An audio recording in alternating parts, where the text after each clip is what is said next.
Bienvenidos amigos, ¿qué tal? Un día más ya estamos con todos ustedes aquí en nuestra fantástica alquería, la cual, bueno, pues ya forma parte de sus hogares, ¿verdad? Recordando toda la historia de nuestro municipio y algunas veces vamos, venimos, volvemos y esta ubicación yo creo que también la reconocerán de aquellos nuestros primeros programas cuando hablábamos de la judería, de la parte central de Motril, donde prácticamente se edifica el Motril que conocemos hoy en día, ¿verdad?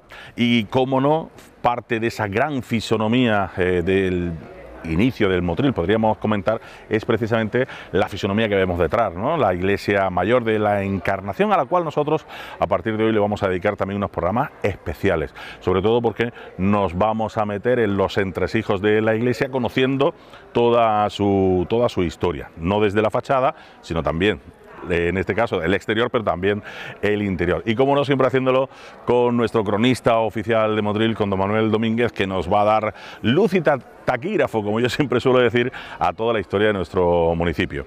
Plaza de España, Iglesia Mayor de la Encarnación, podríamos decir el monumento más antiguo que tenemos aquí en nuestro municipio.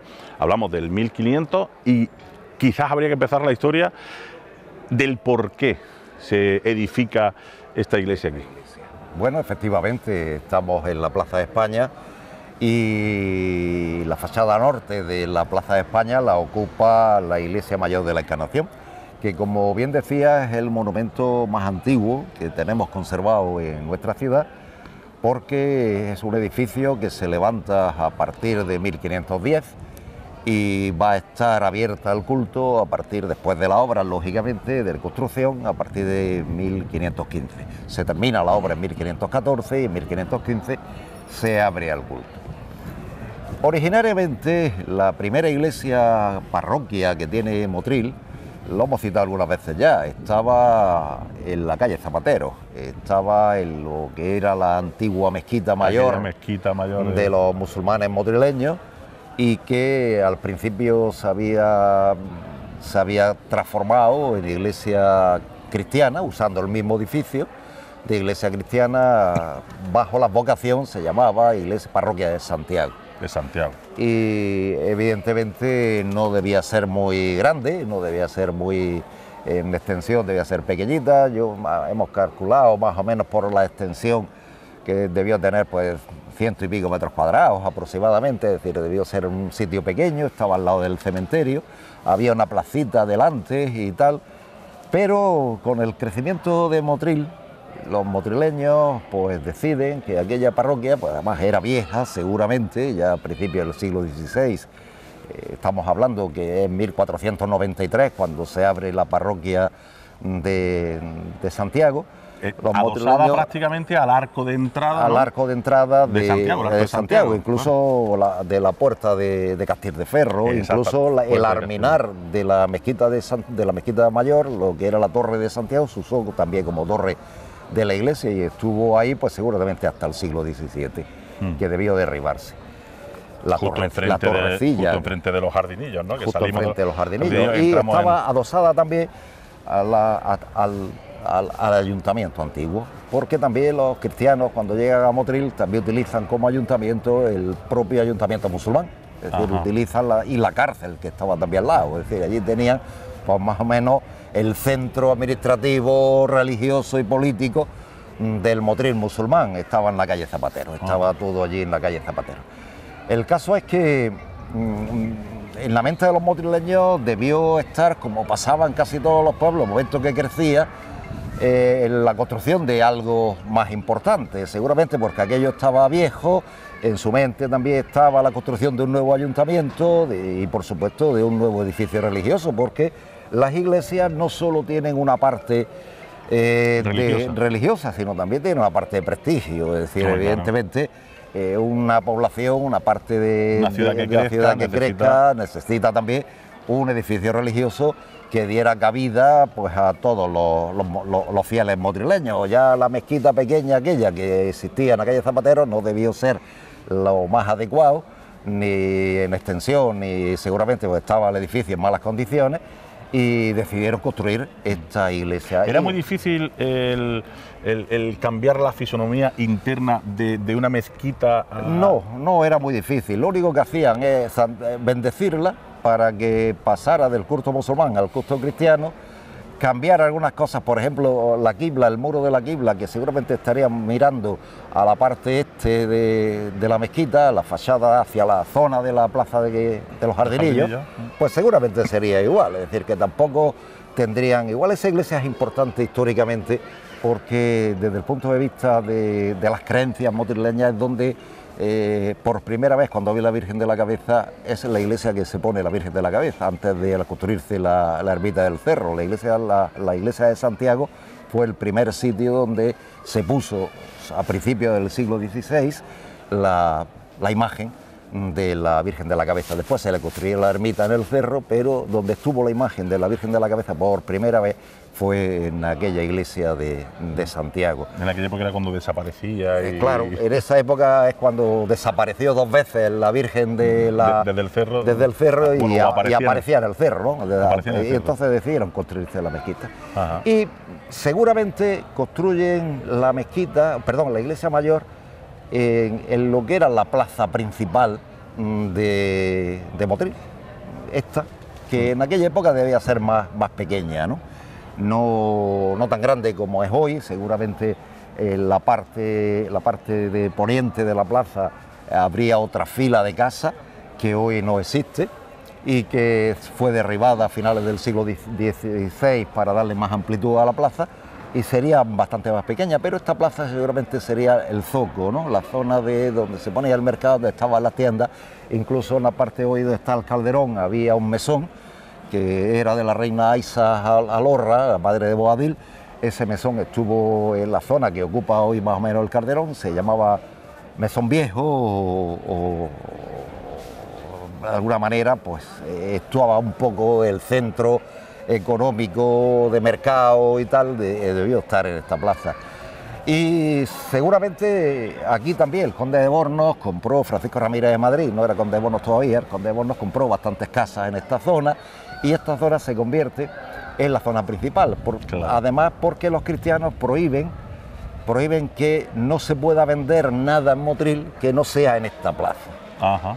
Es decir, que no haya tiendas por los barrios y tal, sino que todo se venda en esta para plaza. Darle el realce y el protagonismo que necesitaba. Claro, y seguramente en ese planteamiento la idea que tienen los cristianos motrileños de principios del siglo XVI es que su iglesia, que ahora necesitan, porque la ciudad ha crecido, porque también es una cuestión de tener cierto prestigio, el edificio religioso también es una cuestión de cierto prestigio, no solo los edificios civiles como el ayuntamiento, sino también los religiosos, le dan cierto prestigio en la ciudad, pues construirla en la zona norte de la plaza, seguramente en un solar que habría ahí o una antigua otra mezquita que existía en esa zona de ahí, y seguramente decidieron construirla ahí.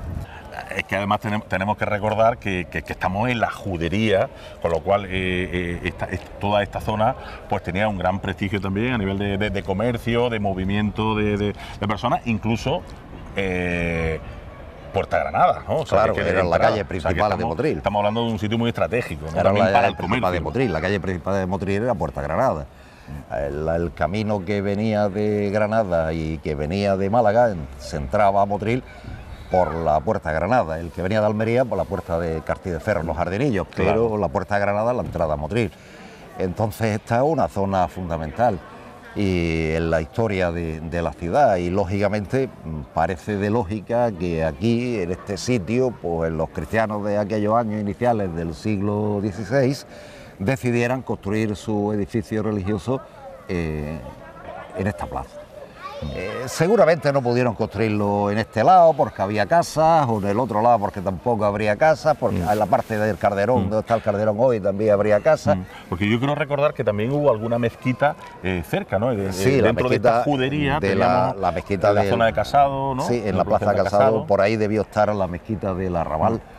Y otra mezquita, que estaba también en la zona de la Puerta de Granada, en la zona de la esquina de la Puerta de Granada, lindando con lo que hoy es la iglesia mayor, que sería la mezquita Alfíjara, mezquita de la Roca, que también estuvo ahí y debió derribarse para hacer la iglesia mayor, o parte de ella debió derribarse para hacer la iglesia mayor. Total que alrededor de 1510 el ayuntamiento decide las obras, se le encargan a un alarife que se llamaba Márquez, Alonso Márquez, que es, no sabemos quién es el que la trazó, sí sabemos el maestro de obra, Alonso Márquez, seguramente a lo mejor hasta ese alarife, la palabra alarife es albañil, ¿no? En aquella época se llamaban alarife. Seguramente el propio Alonso Márquez debió trazar la iglesia. Y la traza pues como un edificio típico de principios del siglo XVI, un edificio mudéjar, que además tiene que tener otra característica más que el propio edificio religioso, que es que además sirva de defensa de Motril. Motril en esa época no tenía murallas.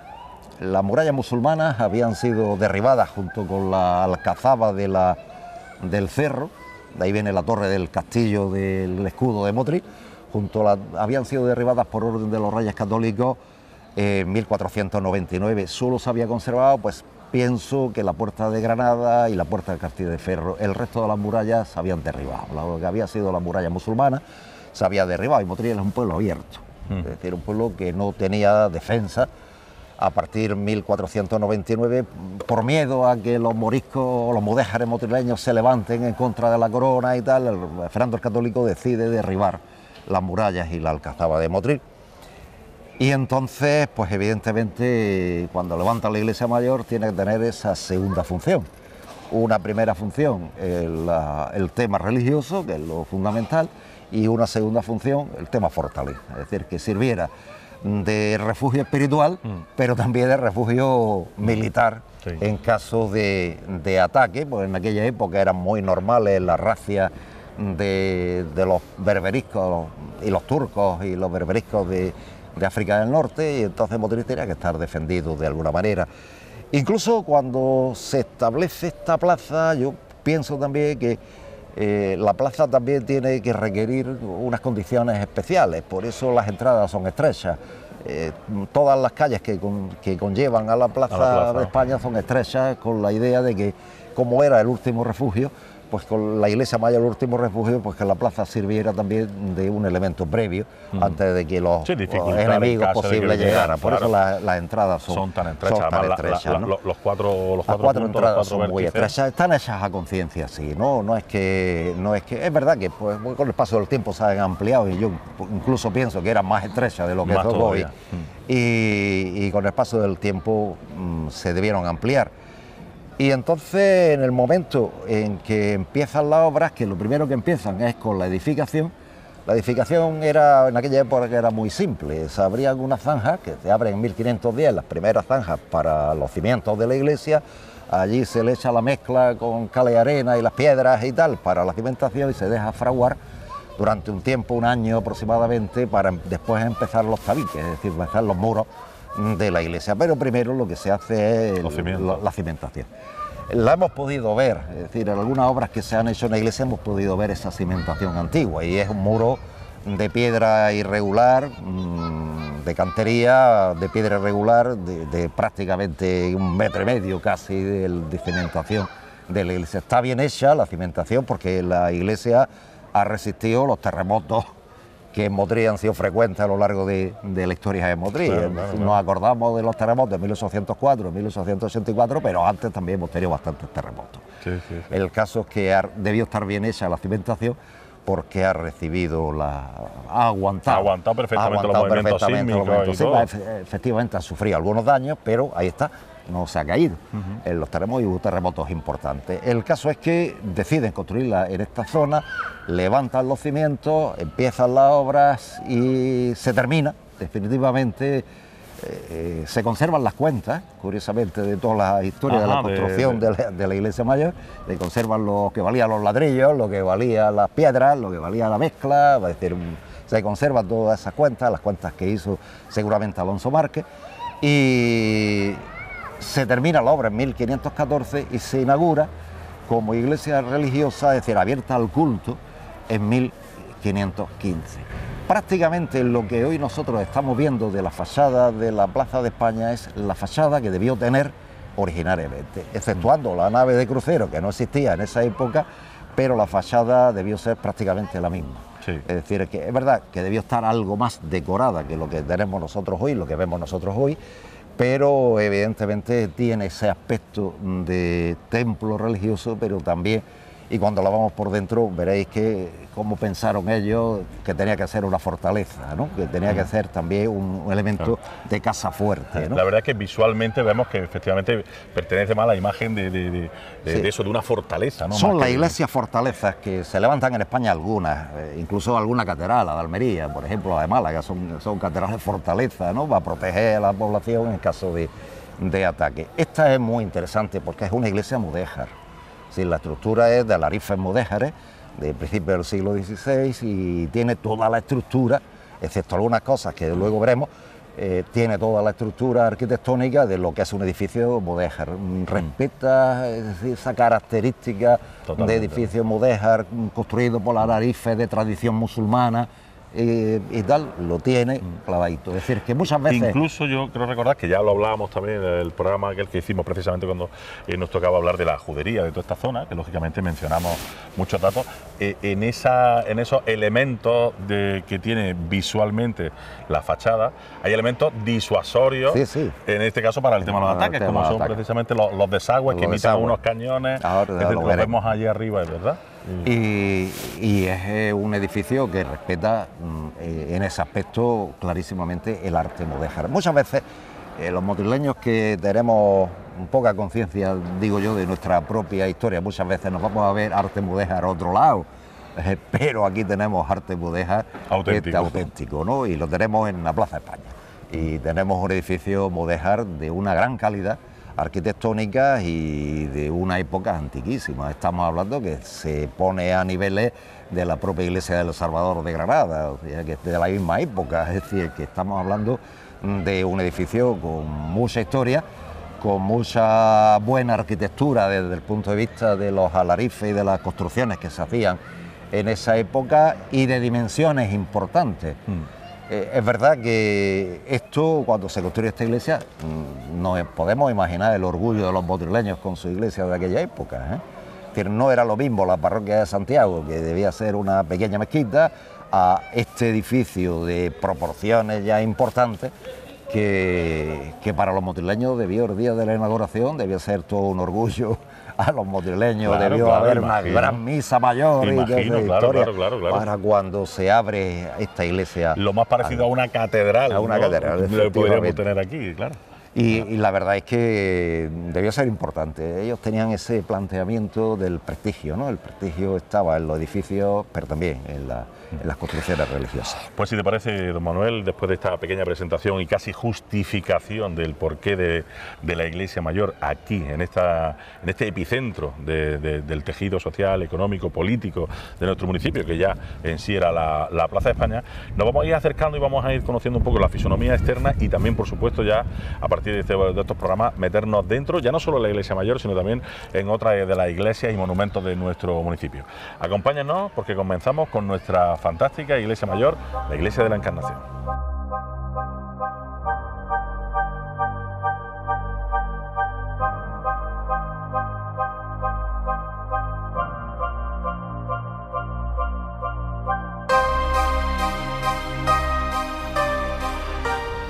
Bueno, pues hacemos aquí nuestra primera parada antes justo de entrar, porque quizás don Manuel sería casi necesario para hablar precisamente pues, de esta entrada, de la muralla, ¿no? que forma parte también de esta entrada, ¿no? de la Iglesia Mayor. Empezar por el principio. Por el principio. Es decir, debió protegerse, ¿no? Es decir, que de alguna manera, no solo desde el punto de vista arquitectónico, militar, no solo la iglesia debió levantarse como un fortín, como una casa fuerte, sino también debió protegerse. Es verdad que la protección exterior de la iglesia se hace un poco después, sobre la segunda mitad, los primeros años de la segunda mitad del siglo XVI, y se levanta una muralla que protege, le da la vuelta a la iglesia y cerca a la iglesia, de manera que tenga su protección. Sobre todo, lo más importante de la protección era la zona del sur, como la que tenemos nosotros hoy, estamos viendo ahora mismo, porque casi todos los ataques piráticos entraban por la zona de la playa, como es lógico, por la carretera de la playa, por el camino del mar, o entraban por la rambla del Manjón, es decir, y tenían que protegerla de este punto de vista. Por eso se levanta esta muralla que rodea la iglesia. Indudablemente da la impresión de que estos muros que tenemos nosotros hoy forman parte de lo que debió ser la muralla antigua de la iglesia. Tenía su entrada justo aquí, es decir, donde estamos hoy aquí, tenía su cancel, es decir, su protección desde el punto de vista militar, con sus puertas y levadizas y sus rejas y tal, para evitar la entrada del mundo, vamos, de los posibles enemigos. Y además la iglesia, como podemos observar, está más alta que la Plaza de España. Claro. Aquí tiene dos explicaciones. Por un lado, o que la iglesia se levanta sobre un montículo ya existente, usando la elevación, y que esto fuera una ladera que bajaba hacia la zona de los agustinos, fuera toda una ladera hasta la zona de las acequias, Avenida Salorella, fuera toda una ladera, y fueras en alto y con dos ramblas por los laterales, la rambla del Manjón por un lado, la rambla Castilleferro por el otro, la calle Catalana, la rambla Castilleferro por el otro, y en medio de esta elevación se construyera la iglesia. O que en otro tiempo la plaza estuviera más elevada y la rebajara. Es difícil seguir la obra. Sabemos que aquí en la parte de poniente de la plaza había una hilera de casas y que se derribó para ampliar la plaza, pero lo que no sabemos es si esta plaza estaba a la misma altura de la iglesia y después se rebajó en las montones de obras que debieron hacerse, se rebajó, o que esto fuera una ladera, claro, desde una montañita y tal, entre dos ramblas, que es lo que había en Motril. Motril era una ciudad entre ramblas, lo hemos repetido muchas veces, y se construyera en una zona elevada. Claro. Posiblemente, es verdad que la parte de atrás también se vuelve a elevar más, pero ya en el siglo XIX. Y con una justificación diferente. Del siglo XIX. Por el cementerio. Y posiblemente, yo siempre me he preguntado, cuando he estudiado, y me he dedicado muchos años a estudiar el tema de la iglesia mayor, y es que la construyeron en un sitio que no fuera inundable.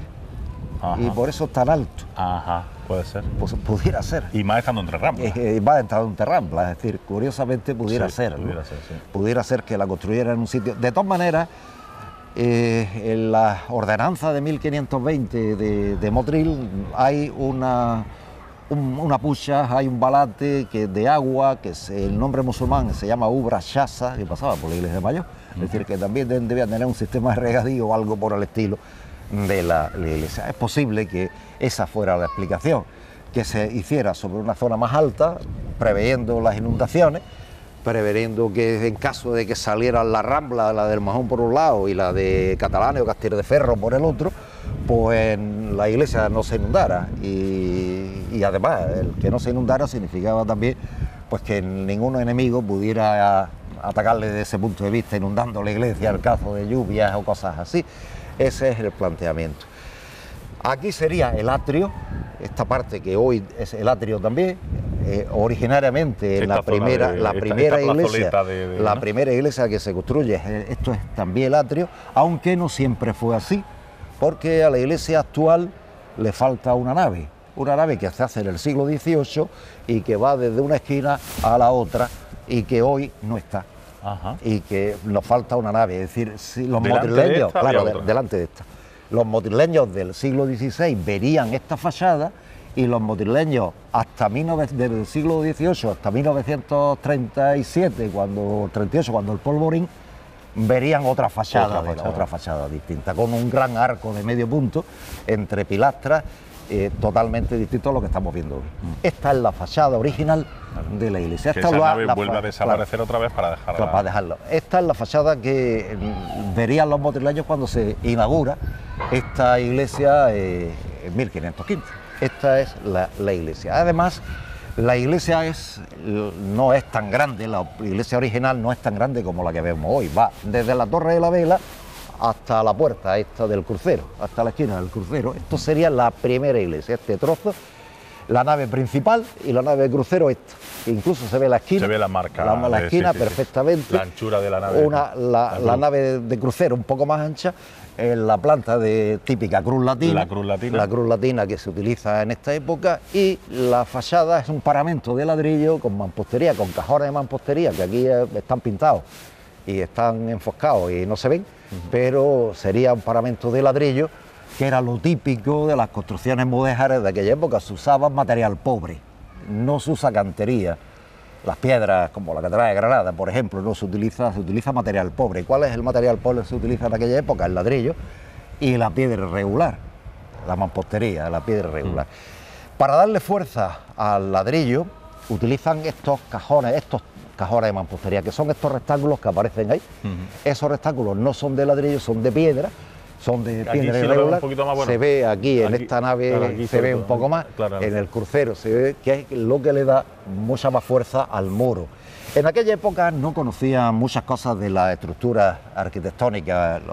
Los alarifes mudéjares, su planteamiento es un planteamiento simple, ¿no? Construyamos un muro con mucha fuerza, pocas ventanas, porque con muchas ventanas evidentemente el muro perdía fuerza, y entonces se hace un muro muy grueso, de prácticamente 1 metro de grosor y muy pocas ventanas. Como podemos ver, tiene la antigua nave de crucero 2 ventanas y al pie de la iglesia otra ventana más, y por el otro lado igual. Es decir, que no se construye con mucha iluminación interior, porque en la mentalidad arquitectónica de aquella época calar el muro significaba darle más fragilidad al muro. Claro. Por lo tanto, muy grueso, de ladrillo, con mampostería, con los cajones de mampostería para darle fuerte. Y en el centro de la nave principal, además muy geométrica, el planteamiento abre la puerta. Una puerta de estilo mudéjar, que se ha conservado magníficamente bien, y que pocas puertas hay de este tipo en Andalucía.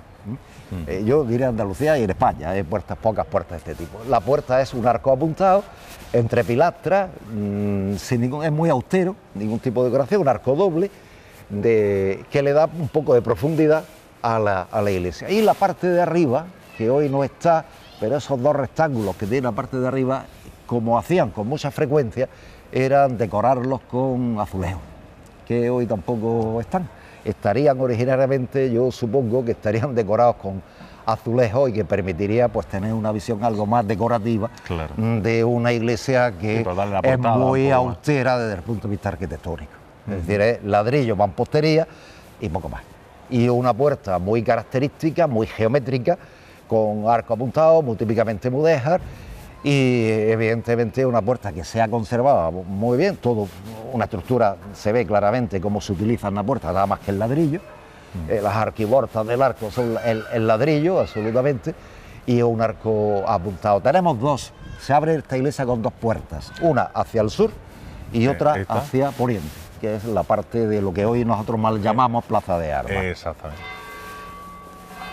Esta puerta estuvo como elemento fundamental de la arquitectura hasta que la iglesia empieza a fortificarse a final del 16, porque incluso aquí delante debieron hacerle muros traveses, es decir, de alguna manera proteger la puerta también, ¿no?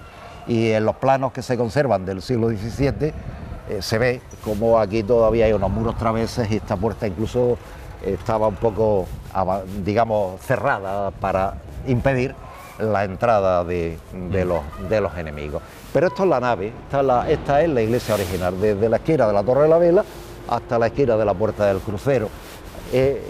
Y la nave que falta, cuya puerta la tenemos aquí, se ve todavía la puerta, recorría todo este paramento, que es la nave que se construye en el siglo XVIII para darle un poco más de amplitud a la iglesia. Esa nave hoy, cuando se decide, después de regiones devastadas, después de la guerra, después del polvorín, cuando regiones devastadas restaura la iglesia, el padre Ripoll, que era un vicario encargado de todas estas cosas, descubre esta fachada y dice, no, más bonita es esta fachada original que lo que tenemos, y entonces no se restaura la nave que le falta y se deja la fachada original. Encima de la puerta... Eso iba a contar, vamos a acercarnos un poquito más y así lo vemos bien. Encima tenemos allí... Eso es un matacán. Los matacanes. Sí, los matacanes son los restos de un matacán. Que son partes defensivas, claro, o sea, con objetos para protegerla. De defensa. Era un saliente de piedra. Esas son las cabezas de las vigas que lo sostiene, la estructura que lo sostiene. Un saliente de piedra con un agujero que permitía tirarle piedras a los enemigos que se acercaran a la puerta, o piedras, o agua hirviendo, o aceite hirviendo, o lo que fuera. Piedras normalmente lo usaban, ¿no? El caso es que ahí todavía se han conservado los restos de ese matacán que existe sobre la puerta principal de la antigua iglesia. Además tienen hasta su dibujo ahí. Sí, porque se hace bien, parece que lo hicieron bien. Incluso la cabeza decorativo. Decorativo, ¿no? Decorativo, lo hicieron bien con esas pérgolas ahí decorativas que lo usaron para... Es posterior, ¿no? Se ve claramente que es un poco posterior, seguramente de la segunda mitad del siglo XVI, cuando la iglesia se fortifica aún más. Y fortificación que se completa con dos torres en las esquinas de poniente y de levante de la iglesia. Es lo que nosotros conocemos con el nombre de... Ha quedado nada más que una, de las dos. Lo hace un arquitecto militar muy conocido, que es Luis Machuca. Hace esta torre, estos adarves defensivos, y hace uno en aquel lado, dando a la calle Sacristía, por el lado de la calle Cardenal Belluga, y el otro lo derriban para hacer la nave de crucero, y se ha conservado la Torre de la Vela, que además fue la primera torre que tiene la iglesia mayor. Esa torre que no está como hoy le falta una parte, ¿no? Porque encima tenía una mala, decían los documentos, una mala de estructura de tabiques y ladrillos, con una campana para dar el caso de alerta y tal, porque aquí es donde hacían las guardias, las velas, y de ahí viene el nombre de la torre. De ahí viene la Torre de la Vela. Y también otro elemento que es importantísimo es todo el pasadizo que tenemos arriba, todo el pasillo. Todo el pasillo que también forma parte del sistema defensivo. Es un modelo del sistema defensivo. Eso tendría, en su época, estaría abierto, igual que está en la nave de crucero, estaría abierto con sus troneras para la defensa.